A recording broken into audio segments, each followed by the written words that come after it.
Jaya Radha Madhava Kunja Bihari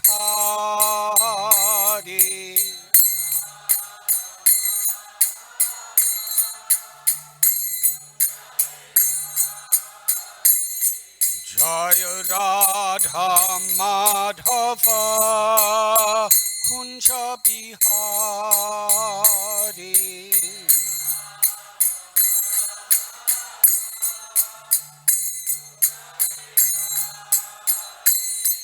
Jaya Gopi Jana Vallabha Girivardhari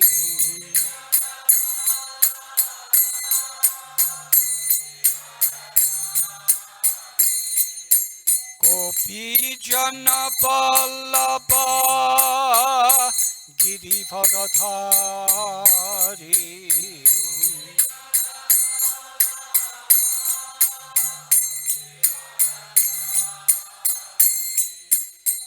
Yasodanandana Prajajana Ranjana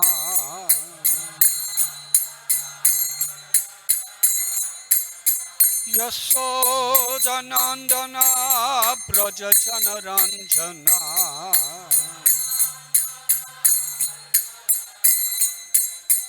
Jamuna Thira Panachari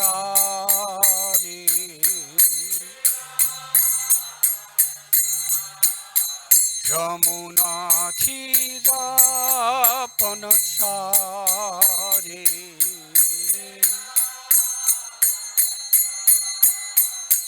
Jaya Radha Madhava Kunja Bihari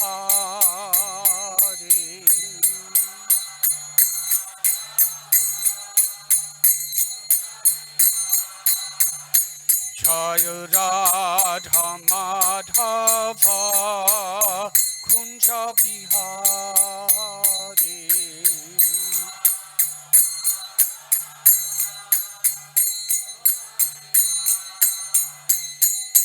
Gopi Jana Vallabha Girivardhari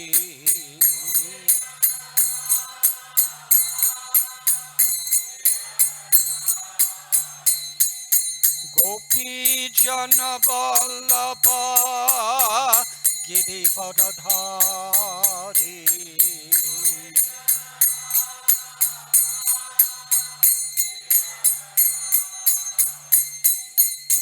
Yasodanandana Prajajana Ranjana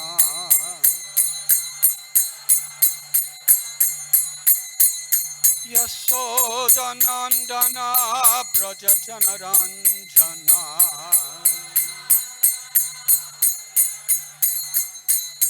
Jamuna Thira Panachari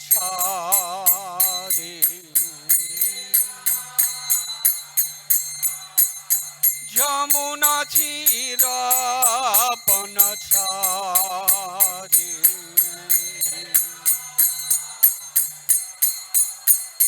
Jaya Radha Madhava Kunja Bihari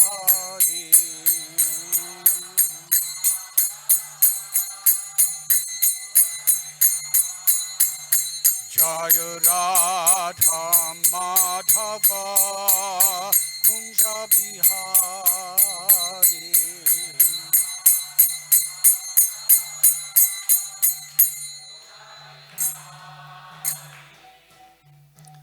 Jayom Vishnupad Paramhamsa Parivrajakacharsha Asthotar Sata Sri Srimad A.C. Bhaktivedanta Swami Prabhupada Ki Jai ISKCON founder Acharya Srila Prabhupada Ki Jai Jayom Vishnupad Paramhamsa Parivrajakacharsha Asthotar Sata Sri Srimad Srila Bhakti Siddhanta Saraswati Thakur Prabhupada Ki Jai Ananti Koti Vaishnav Vrinda Ki Jai Namacharya Srila Haridas Thakur Ki Jai Prem Sikaho Sri Krishna Chaitanya Prabhu Nityananda Sri Advaita Gadadhara Shivasadi Gaura Bhakta Brinda Ki Jai.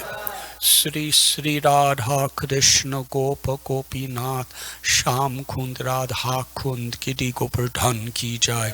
Sri Vrindavan Dham Ki Jai. Sri Navadvip Mayapur Dham Ki Jai. Sri Dwarka Dham Ki Jai.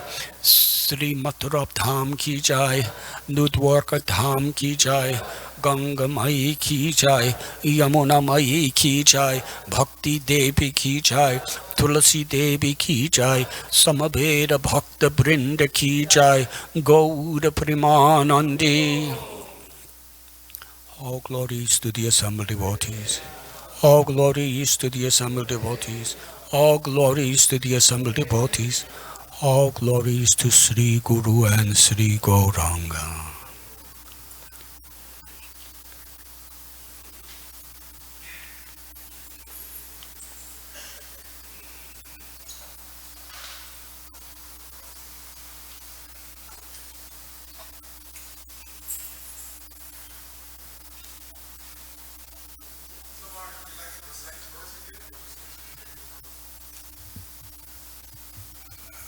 Whatever I'm supposed to do.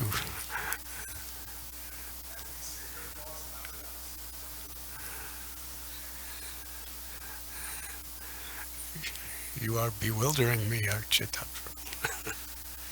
I'll just recite the verse, then we'll start reading.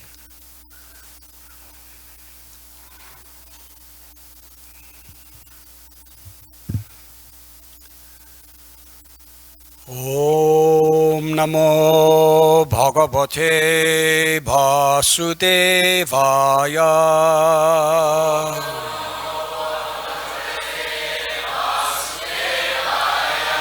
Om Namo Bhagavate Vasudevaya.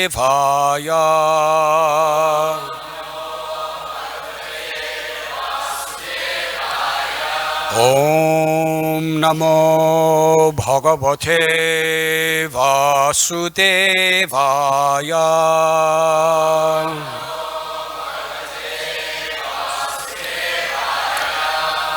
Janmadyasya yatonmayaditaratashtateshva vigyaswarat.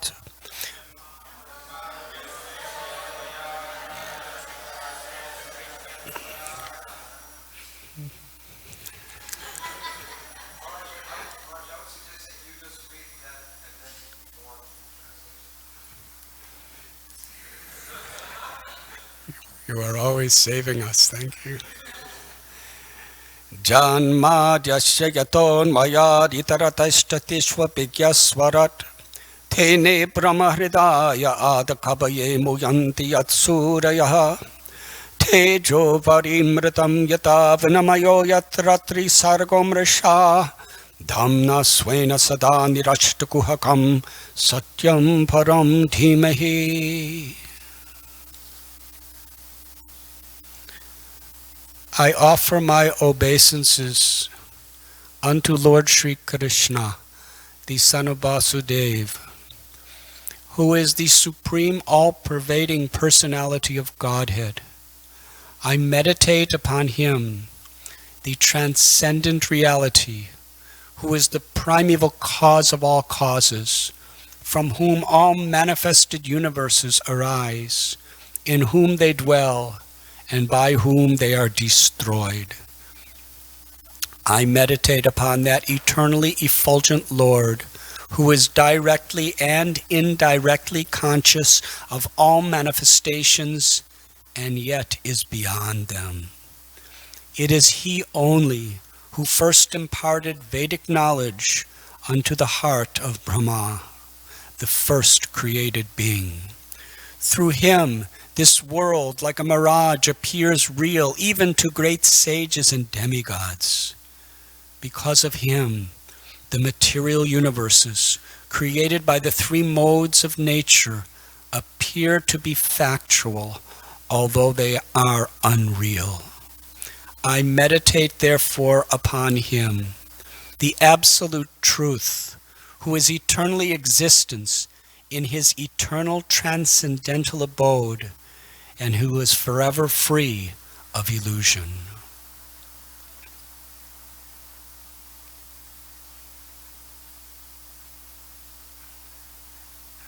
Are we reading?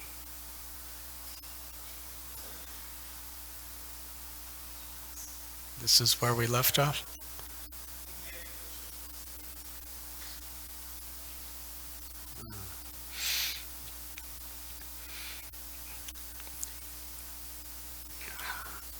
In Vedic literatures, it is said that the absolute truth personality of Godhead is the chief amongst all living personalities. All living beings, beginning from the first created being, Brahma, down to the smallest ant, are individual living beings. And above all, Brahma, there are even other living beings with individual capacities. And the personality of Godhead is also a similar living being. And he is an individual, as are the other living beings. But the Supreme Lord, or the Supreme Living Being, has the greatest intelligence. And he possesses supermost inconceivable energies of all different varieties. If a man's brain can produce a space satellite, one can very easily imagine how brains higher than man can produce similarly wonderful things which are far superior. The reasonable person will easily accept this argument. But there are stubborn atheists who would never agree. Srila Vyasadeva, however, at once accepts the supreme intelligence as the Parameshwar. He offers his respectful obeisances under the supreme intelligence addressed as the Para, or the Parameshwar, or the Supreme Personality of Godhead. And that Parameshwar is Sri Krishna, as admitted in Bhagavad Gita and other scriptures delivered by Sri Vyasadeva, and specifically in this Srimad Bhagavatam.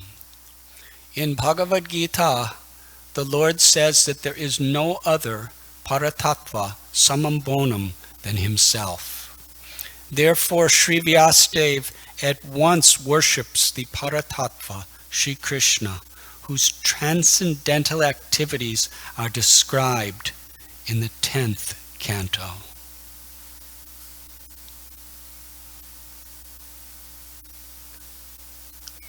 Unscrupulous persons go immediately to the 10th canto, and especially to the 5 chapters which describe the Lord's rasa dance. This portion of the Srimad Bhagavatam is the most confidential part of this great literature. Unless one is thoroughly accomplished in the transcendental knowledge of the Lord, one is sure to misunderstand the Lord's worshipable transcendental pastimes called ras dance, and his love affairs with the gopis. This subject matter is highly spiritual, and only the liberated persons who have gradually attained to the stage of Paramhamsa can transcendentally relish the rasa dance. Srila Vyasadeva, therefore, gives the reader the chance to gradually develop spiritual realization before actually relishing the essence of the pastimes of the Lord. Therefore, he purposely invokes a Gayatri mantra, Dhimahi. This Gayatri mantra is meant for spiritually advanced people.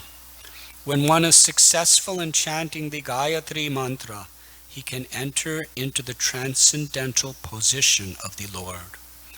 One must therefore acquire Brahminical qualities or be perfectly situated in the quality of goodness in order to chant the Gayatri mantra successfully, and then attain to the stage of transcendentally realizing the Lord, his name, his fame, his qualities, and so on. Srimad Bhagavatam is the narration of the Swarup of the Lord, manifested by his internal potency. And this potency is distinguished from the external potency which has manifested the cosmic world, which is within our experience. Srila Vyasadeva makes a clear distinction between the two in this sloka. Sri Vyasadeva says herein that the manifested internal potency is real, whereas the external manifested energy in the form of material existence is only temporary and illusory, like the mirage in the desert. In the desert mirage, there is no actual water. There is only the appearance of water. Real water is somewhere else. The manifested cosmic creation appears as reality, but reality, of which this is but a shadow, is in the spiritual world. Absolute truth is in the spiritual sky, not the material sky. In the material sky, everything is relative truth. That is to say, one truth depends on something else. This cosmic creation results from interaction of the three modes of nature, and the temporary manifestations are so created as to present an illusion of reality to the bewildered mind of the conditioned soul, who appears in so many species of life, including the higher demigods like Lord Brahma, Indra, Chandra, and so on. In actuality, there is no reality in the manifested world. There appears to be reality, however, because of the true reality which exists in the spiritual world, where the personality of Godhead eternally exists with his transcendental paraphernalia.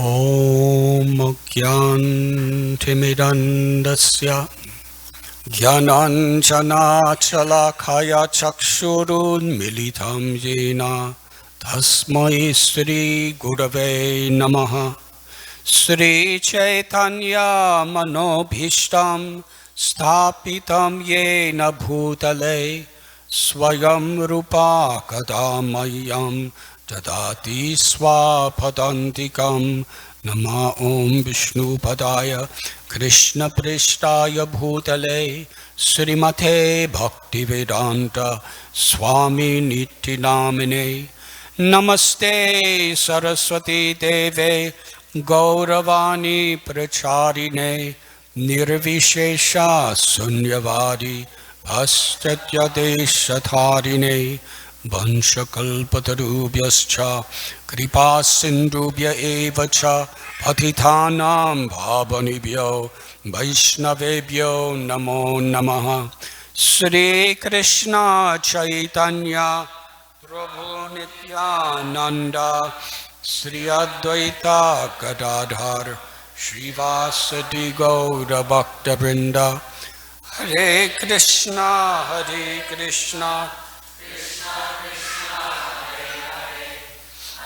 Rama Hare Rama, Rama Rama Hare Hare.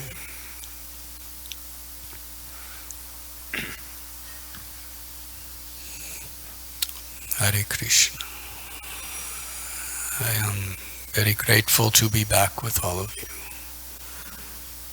Thank you for each giving your lives in sincere devotional service,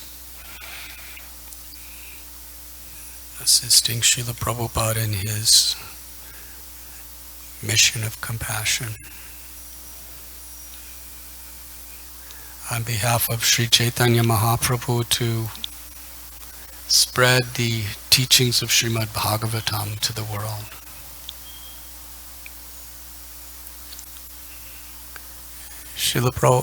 Srila Prabhupada told us that Lord Chaitanya is the personification of the teachings of Srimad Bhagavatam, the crest jewel of all Vedic literatures. We read how Sri Vyasadeva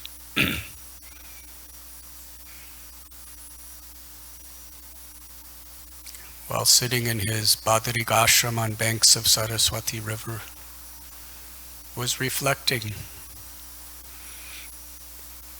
He had compiled the Rig Veda, Yajur Veda, Samaveda, Atharva Veda, Upanishads, Itihastas, Samhitas, Puranas, Mahabharata. Still, he was feeling an emptiness.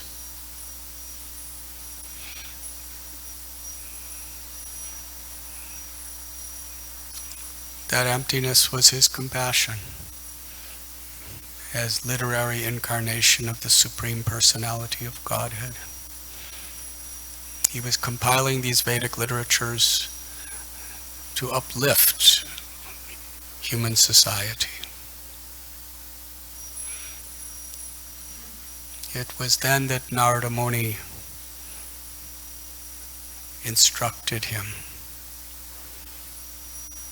that you will not find full satisfaction in your service until you directly describe the Supreme Personality of Godhead, Sri Krishna.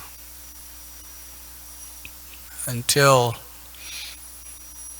you write this Vedic literature that exclusively discusses the highest perfection of life. Unmotivated, uninterrupted, loving service to the Lord. It was with this instruction that Vyasadeva compiled his own commentary of the Brahma Sutra, which is the summary of all Vedic knowledge, in the form of the Srimad Bhagavatam.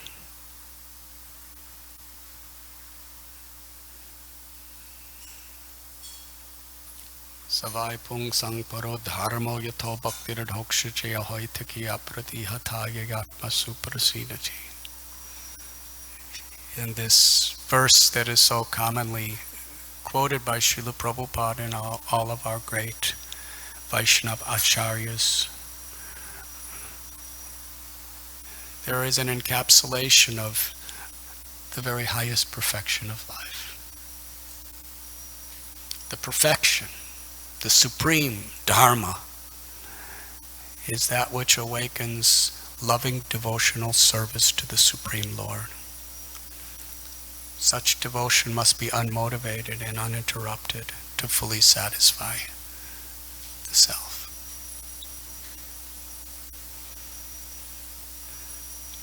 Sri Chaitanya Mahaprabhu, he taught Srimad Bhagavatam, he lived Srimad Bhagavatam as an example to us. Krishna himself descends to teach us by his own example. In the introduction to Srimad Bhagavatam, Srila Prabhupada very carefully gives a brief summary of the life and teachings of Lord Chaitanya. For this very reason, because he's teaching us how to read the Srimad Bhagavatam and how to apply it to our life through himself and his devotees. Today we are reading the first verse or sloka of this Paramhamsa Samhita. Srimad Bhagavatam is especially meant to be relished by the category of self-realized souls called Paramhamsa, which means fully self-realized, which means one who's seeing the essence everywhere and taking the essence everywhere.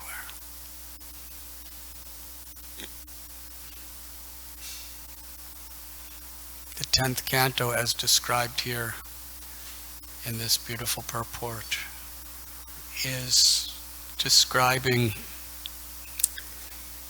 the supreme absolute truth, the cause of all causes, the personality of Godhead, how he's living in his eternal abode, and how when he comes to this world, is once in a day of Brahma, the spiritual world descends with him, and he performs these transcendental activities of the highest love to attract our hearts.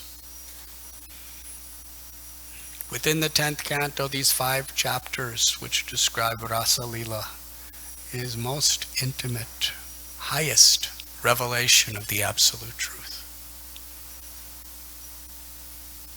There's not a trace of material inebriety. There's not a particle of material misconception within the hearts of Krishna and gopis. The gopis are the highest, most self-realized souls in the most profound state of love for the absolute truth. And in reciprocation of that love, they dance. Because it seems so much like the way people dance in this material world. It is so often misconceived. What is the rasa-lila? The acharyas are telling that Sri Vyasa has scientifically, systematically, philosophically approached the rasa-lila in such a way that we cannot really understand it unless we begin from the first verse of the Srimad Bhagavatam. Understand, live by, and realize the first 9.5 cantos.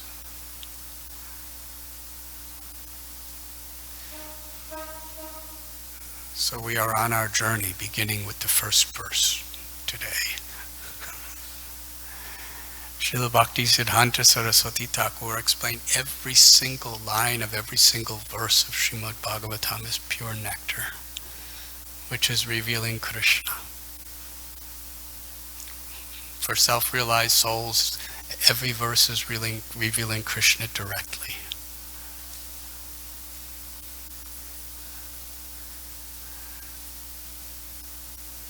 In these verses today, we're reading about,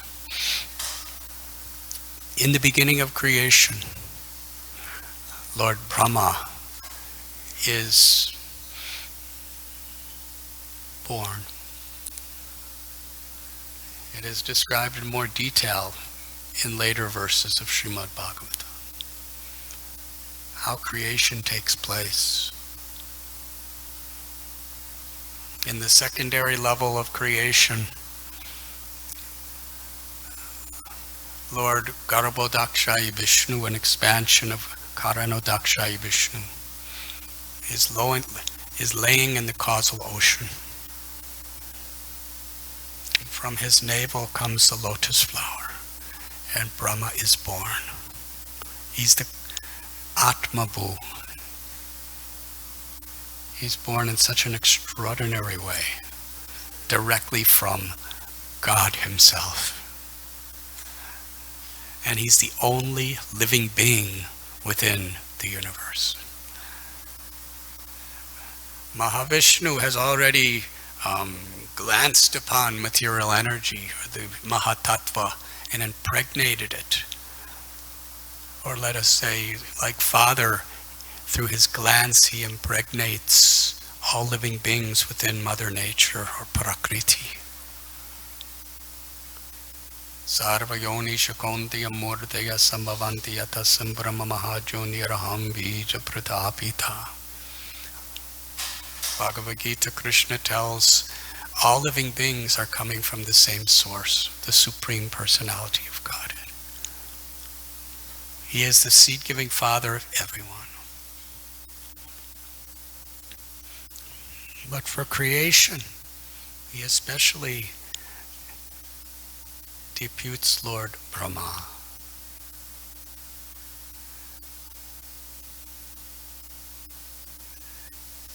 But he's bewildered. He doesn't know where he is. He does not know who he is.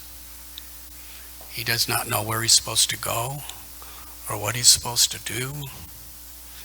He's all alone on this giant lotus flower, and he's looking around, and he's just seeing this ocean all around him, massive ocean.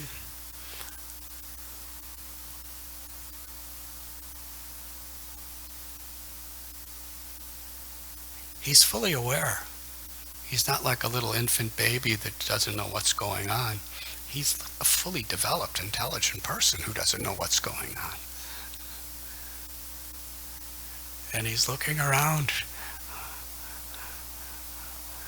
He starts exploring, climbing down the stem of the lotus. And he sees all the waves crashing. And he climbs back up. And he realizes he's totally helpless. Nothing he can do. And in that totally humbled state, he hears these syllables, tapa, that he's supposed to perform tapasya.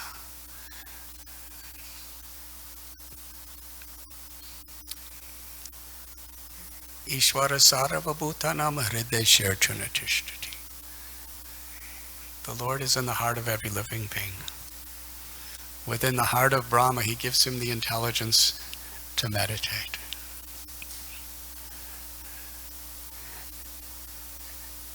And the Lord reveals himself, instructs him who he is, instructs him in not only how to create the universe, but the very purpose of the universe. What it's for.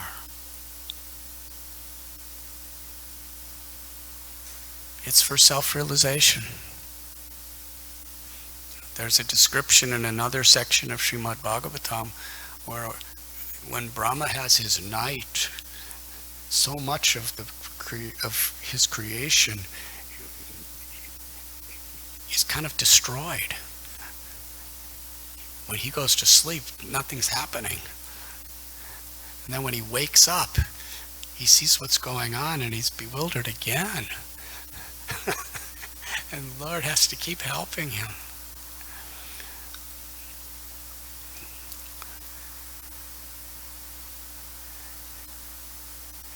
And Lord Brahma, he understands not that he's the supreme living being among all living beings within the universe. He's the father of everyone. Such an exalted position. He's just seeing how people suffer so much. What is the purpose of all of this? And therefore, along with the creation, Lord Vishnu empowers Brahma with knowledge of Vedas, which describes how creation works and why it works. Tukalayam ashashvatam abrahma bhuvanaloka punaravartanorjana mamupeja tukonte punar janmana vidyate. Krishna tells in Gita, from the highest planet, Brahmaloka, where Brahma is living 311 trillion years, he never gets sick. He doesn't grow old. He's in his full youth from his birth to 311 trillion years later. He could see everywhere. And when his time is finished, if he utilizes his time properly, he goes back home, back to Godhead. If not, he has to go through various species of life.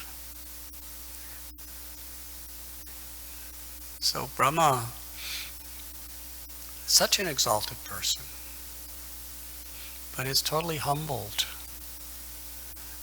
because he understands that whatever he has, whatever he could do, is all by the mercy of Krishna, who is infinitely more intelligent and infinitely more powerful than him.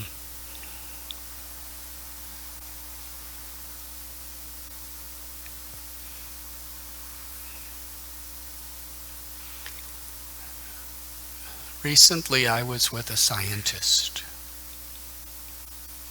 specifically in the field of technology. Wonderful man. He was one of the first person to invent the memory chip. That's something that either that or a particular evolutional, a particular version of that, updated, is in practically every computer and every cellular phone and all of those things. It's just a small little thing. And it helps to really activate the purposes of, and make the cell phone do what it does, and the computers.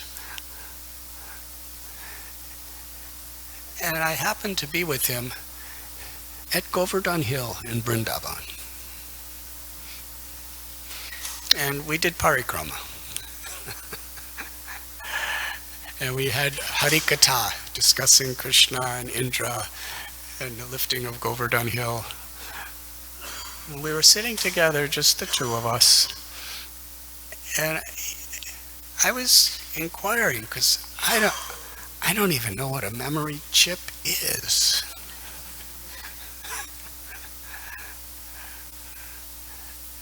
And he was explaining the whole science to me of, the silicon boards made out of this element, and how, the different circuits and how and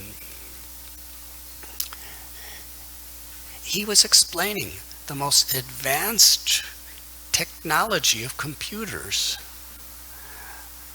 with the same common sense and simplicity that you or me could explain how a bicycle works. There's the pedal and then there's a chain. For him, it's as simple as that, because he knows. It was really incredible. He was saying it in such just common sense. This is how it works, and this is how it works. And it was so just grassroots, mechanical. And I couldn't understand a word of it. It all made total sense to me, but I couldn't understand it. Because he knows. And therefore, because he knows, he can understand it and explain it with such ease. Whereas for most of us, we would have to go to college and get master's degrees and get PhDs, and then be in research for 20 years before we could really grasp it.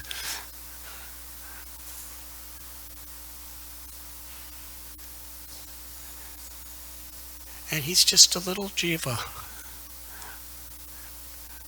who somehow or other has understood this particular aspect of material creation.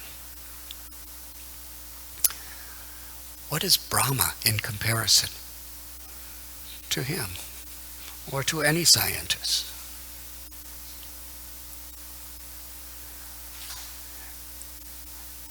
Lord Chaitanya Mahaprabhu, he told Rupa Goswami that I am going to explain to you the science of devotional service bhakti and the loving mellows between Krishna and his devotees. This science is like an ocean, a limitless ocean. And the most I can explain to you is the content within one drop of that ocean. But the drop from that ocean can completely inundate with a flood the entire universal creation. One drop from the ocean. That's achintya. It's inconceivable.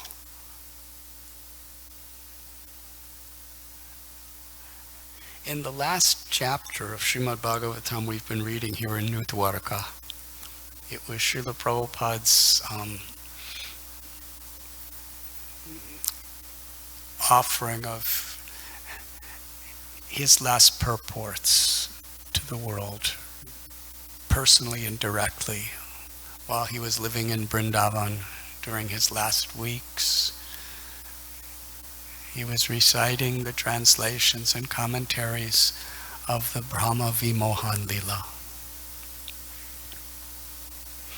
And in the Krishna book, Srila Prabhupada describes it in its entirety, with Brahma's prayers.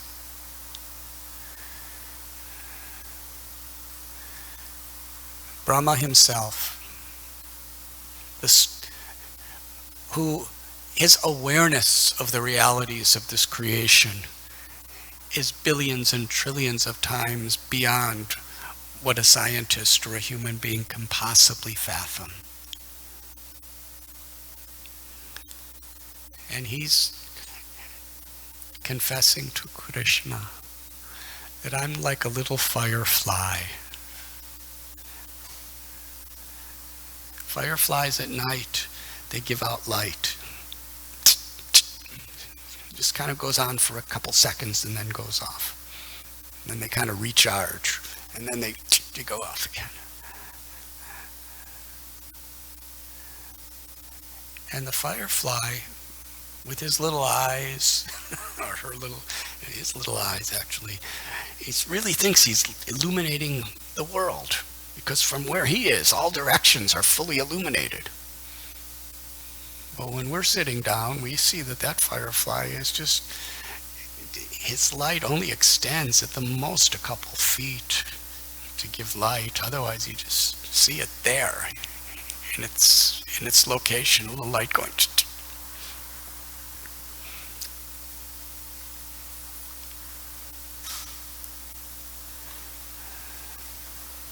Brahma compares himself to a firefly. He said, all my knowledge, all my abilities, in darkness, in ignorance, I'm thinking I'm the doer and how much I'm doing. But when I'm in your presence, Krishna, it's like a firefly in the presence of the sun at noon. At night, the firefly really thinks he's giving off light. But at noon, on a cloudless day, when the sun is at its peak, this firefly could be with all his might. And there's not anyone in creation, no one who even notices him. Because his light is simply insignificant. Brahma is feeling like that. In your presence, I am totally insignificant. This entire material creation under the three modes of material nature, activated by time, is Maya, or the illusory energy. It's all being supervised by Maya Dyakshena Prakriti Suyate Sachirachara. And Krishna's the controller of Maya. It's his external energy. And that Maya is so deceptive. Subtle, gross, on every level, trapping people into thinking that which is not. Srila Prabhupada defined Maya as that which is not. It means what we're seeing is not what we're actually seeing. What we're hearing is not what we're actually hearing. Our Vaishnava acharyas have described that the material world, being Krishna's creation, Om Purnam Ada Purnamidam, it's perfect and complete like Krishna. It is not that the material world is false. What is false is that we're not seeing material creation in relationship to Krishna. Bhoktaram jagatapasam sarvalokamaheshwaram suhridam sarvabhutanam gyatvam shantim richjati. When we simply understand that everything is Krishna's property, that Krishna is the ultimate supreme enjoyer of everything, and that Krishna is the most intimate, loving, well-wishing friend of everyone. Jivera Swarupoi Krishna Nityadas. We realize we're eternally the servant of Krishna. We're eternally subordinate to Krishna. As Srila Prabhupada is explaining in this beautiful verse, we are all individuals eternally. Nityo nityanam chaitanas chaitananam eko bahunam yobadadati kaman. There is one supreme eternal. And there are limitless other little eternals who are all completely dependent upon and subordinate to this one supreme eternal. Mamaivam so jiva loke jiva bhuta sanat.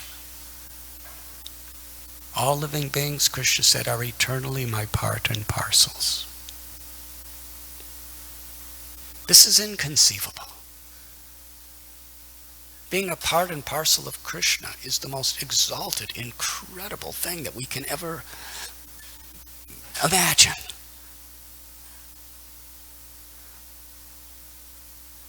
Krishna explains, Lord Chaitanya told Rupa Goswami, a little part of a drop from the ocean of devotional service, that drop could flood the entire cosmic manifestation.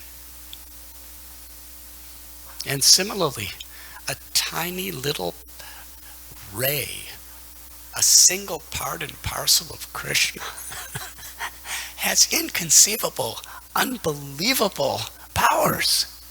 Why? Because we're part of Krishna. In our pure state, when we read about these devotees who are the eternal servants of Krishna, the Gopas and the Gopis in Vrindavan, what is their incredible nature? If we understand how great Krishna is, we can appreciate how great every part and parcel of Krishna is in our pure, liberated condition.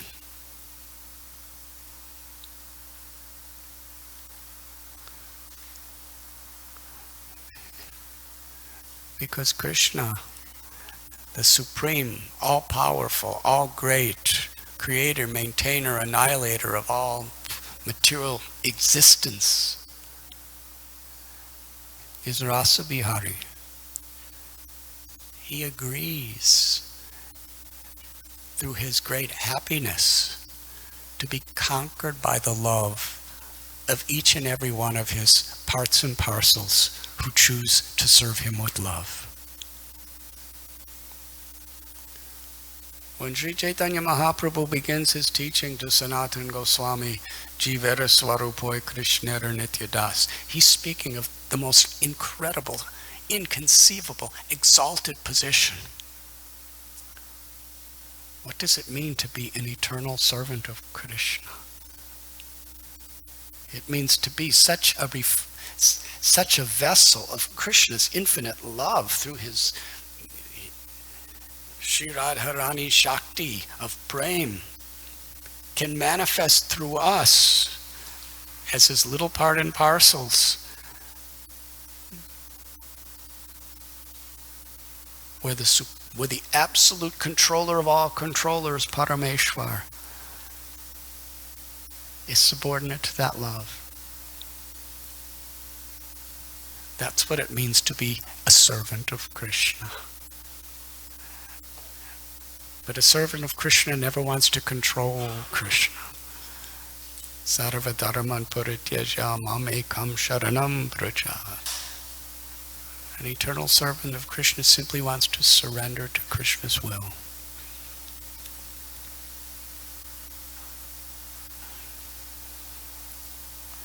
Lord Brahma, in his most exalted level of consciousness, science, technology, physical power, influence, wealth, with all of the opulences of Brahma.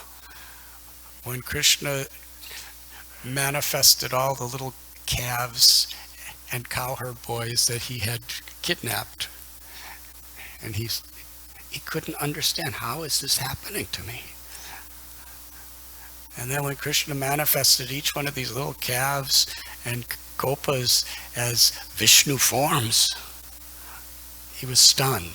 He was speechless. And then Krishna wound it all up, and he's a little cowherd boy again, standing there with a lump of dahi, yogurt, in his hand with some fruit. Prabhupada says fruit salad.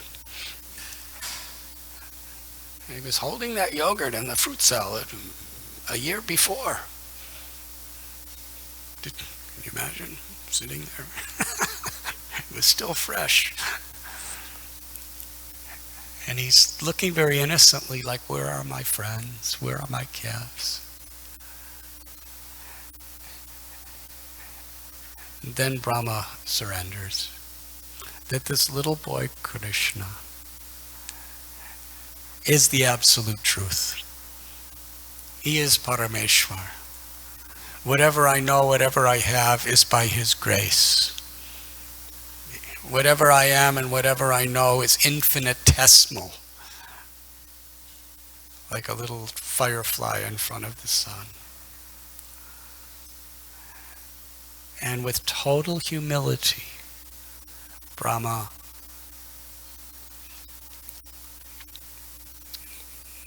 submits himself, surrenders his heart to little Gopal.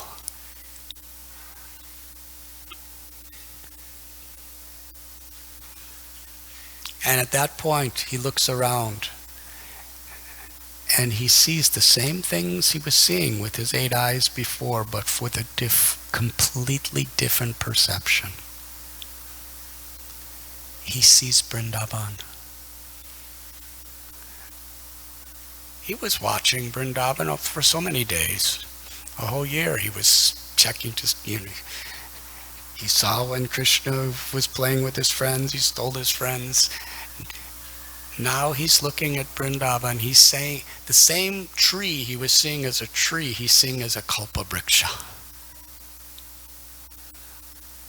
The same grass and soil he was just seeing as grass and soil that he thought he created, he's seeing it as Chintamani Dham. The same little cows, which he also thought was his creation, grazing, how many cows Brahma sees? He's seeing them as Surabhi cows,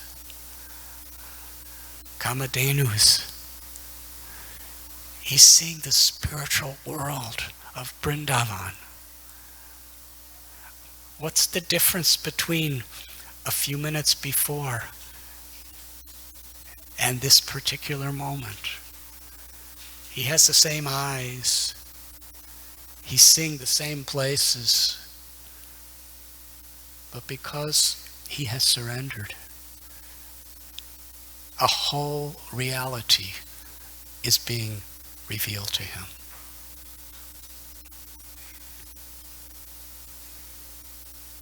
Everything we see, everything we experience is relative and subjective to our particular state of consciousness.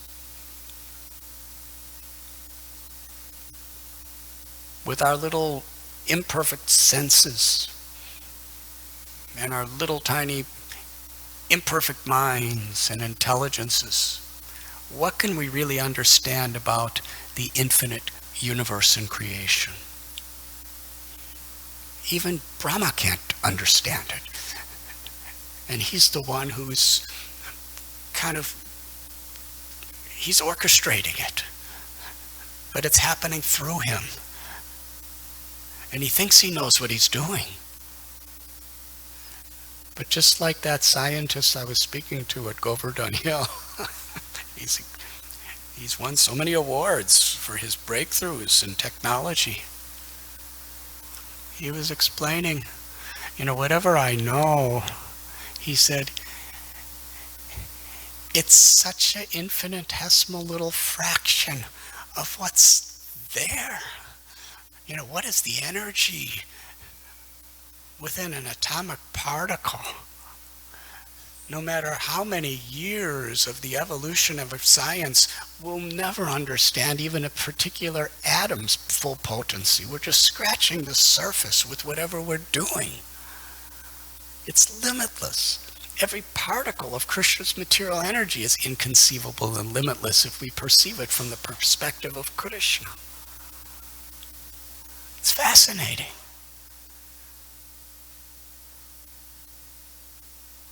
Now Brahma sings something that he thought he created. This little tract of land in what we call Uttar Pradesh now. He's saying, he was the creator of the earth planet and everything on the earth planet, and now he's saying something infinitely beyond him.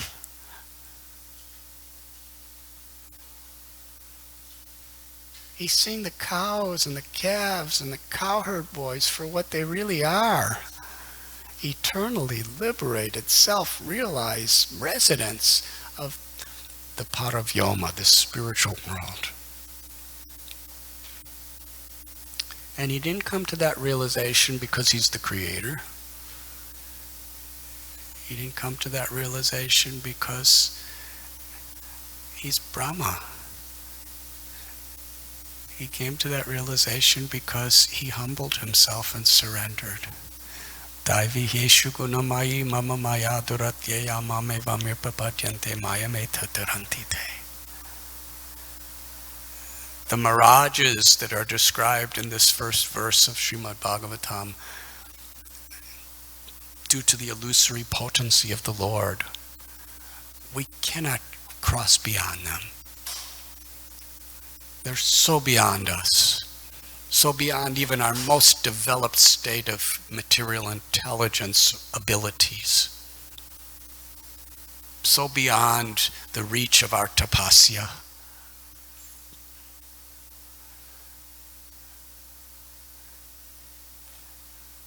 The Srimad Bhagavatam simply teaches us how to take shelter with faith in the path of devotional service or bhakti. Because through the path of bhakti, Krishna is pleased. Samsiddhir haritoshanam. And then Krishna reveals everything that is meant to be known. Tadvedi pranipatena pariprashnena sevaya upadekshantite jnanam jnaninas tattva darshana.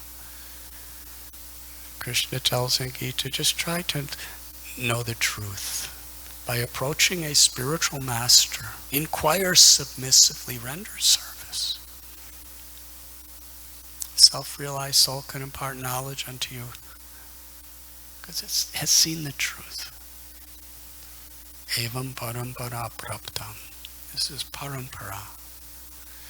And it begins here with Brahma. His exalted position, his long life, his intelligence, his abilities, but still he's following the same principle. And he's teaching Narada. And we see here even Srila Vyasadeva, who has composed all these Vedic literatures, the most advanced, inclusive, realized literatures in history. Even he's submitting to his Guru Narada Muni. Please instruct me.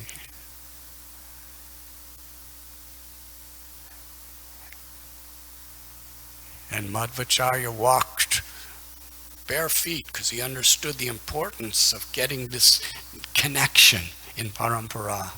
He walked all the way from South India, Udupi, to Adibadri.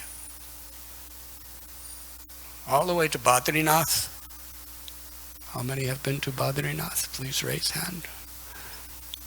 You can only go there a few months a year because from October till about May, it's covered with snow and no human being can possibly reach it. That's just the lower Badri, where the deity of Badri Vishal is residing. And Madhvacharya was praying alone in the deity room of Badri Vishal, please give me the audience of Vyasadeva and Adi Badri, which is way, way high in the Himalayas, where people cannot go. And when he got the blessings, he started walking. And one of his disciples was coming with him. He said, you'll not make it. And his disciples, no, I'm coming with you. I can't leave you alone. You have to have an assistant. So they're walking together, and Madhvacharya is climbing these peaks of Himalayan mountains and the snow. And he's the son of Vayu, so he can go fast. And his disciple just kind of fell down in total exhaustion. He couldn't go any further. And Madhvacharya just went like that with his cloth.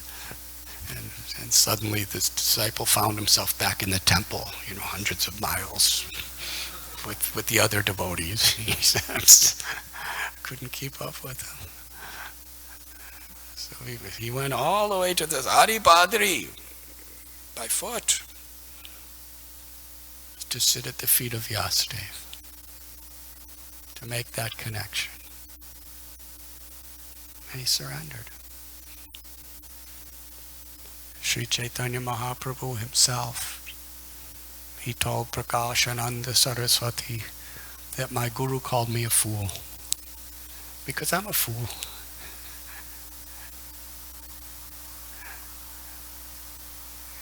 Before the guru, one thinks oneself a fool.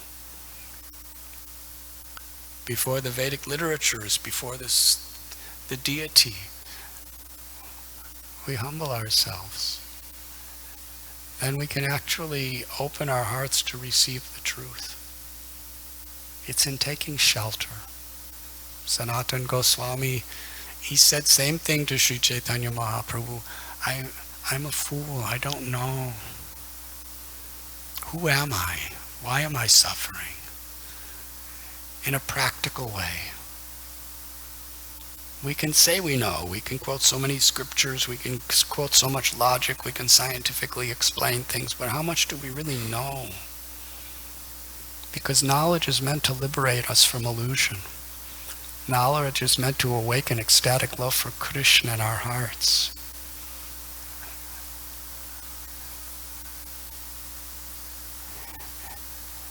And the great acharyas teach us, the more you know Krishna, the more you love Krishna, the more you're totally humbled. This is Srimad Bhagavatam.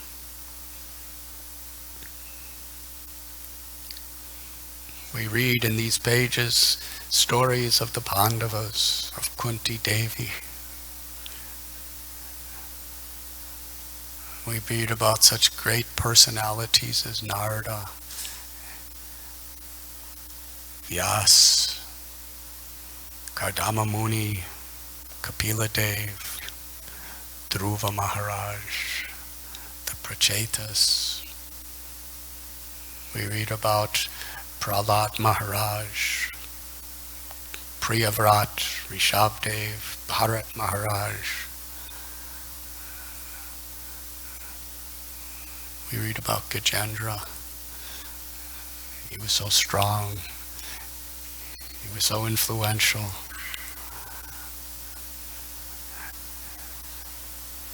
We read about Ambarish Maharaj. We read about Ramchandra and Hanuman and Ranti Dev. So many incredible stories in the Srimad Bhagavatam. And they're all stories of how the Lord incarnates to protect the devotees. And every one of these devotees we've just listed, and so many more. They all have this common quality. Jivara Swarupoi Krishna Nityadas. I'm eternally a servant of Krishna. They're all fully taking shelter of the Lord. and they're all receiving the Lord's mercy, even after passing through so many difficulties and so many tests. They never give up their faith. They never give up their service. They never give up their well-wishing, compassionate nature.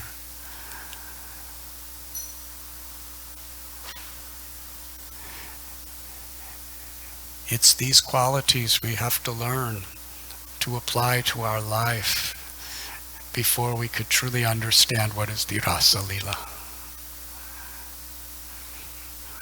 Because Krishna's pastimes with his loving devotees, the gopis, is above and beyond all the other great souls of the Srimad Bhagavatam.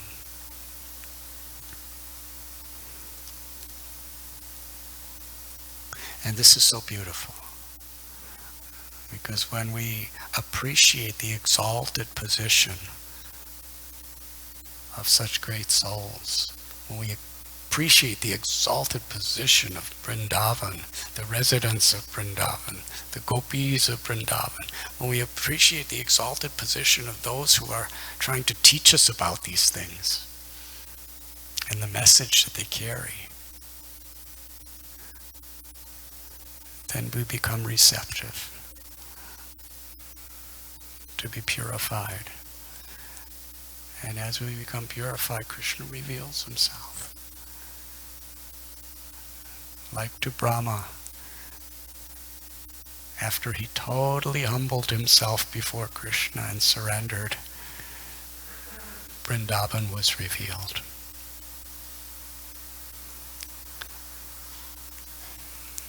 Thank you very much. Srila Prabhupada Ki Jai.